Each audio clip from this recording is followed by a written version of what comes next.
gone ahead and reinstalled the brake unit. What we did was replace the brake motor only, so we're going to go ahead and show you how to manually bleed the brakes. The first thing you want to do is make sure that your brake fluid's topped off to the max line, and you're going to want to use .3 brake fluid. I cannot stress how important it is to make sure that you use .3 brake fluid only. Now, in the difference between bleeding it when you replace the whole unit and when you just replace the motor is this brake line right here. The hidden one that's all the way on the bottom, also known as the red brake line. Now I know that it's green or grayish colored right here, but if you follow it another inch it turns red. So I'm going to go ahead and show you as though we changed the whole unit, but it's unnecessary for us because we only changed the motor and we didn't breach that line.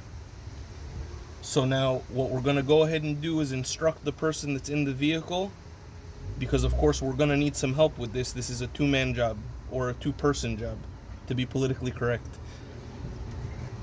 You're going to go ahead and crack this line loose a few turns.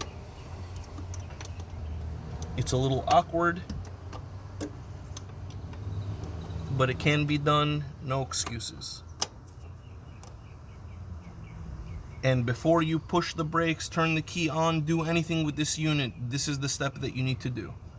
So now, go ahead and turn the key on, please. Alright, turn it off.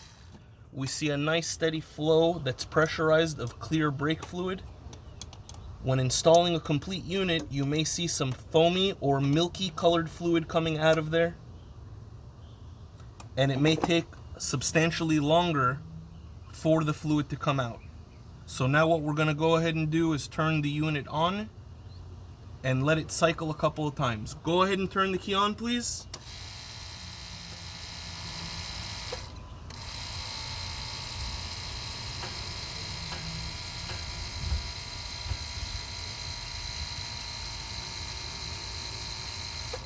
Go ahead and turn the key off.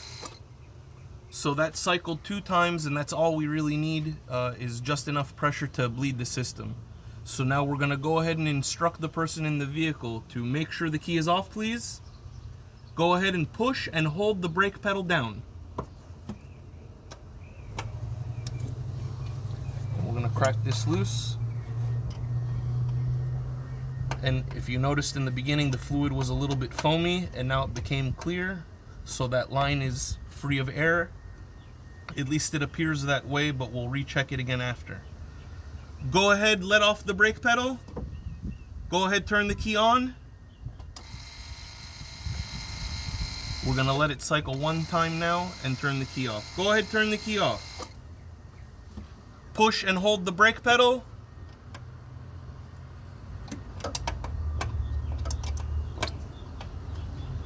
You saw the line just burped and a little bit of air came out.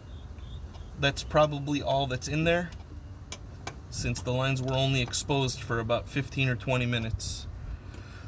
And now we're going to ask him to turn the key on, and we're going to cycle the unit 1 more time. Go ahead, flip the key on. Of course, let off the brake pedal. And go ahead, turn it off. Push and hold the brake pedal.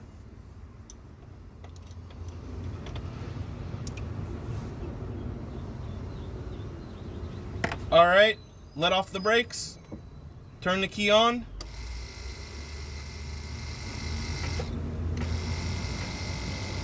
Turn the key off. Push and hold the brakes.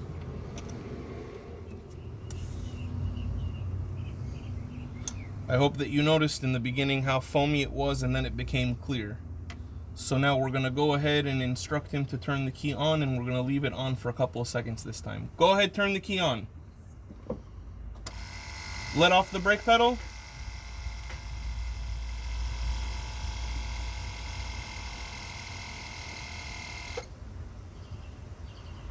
So now we know that we've completed the bleed procedure correctly because it charged up and turned off, and it's not turning back on again.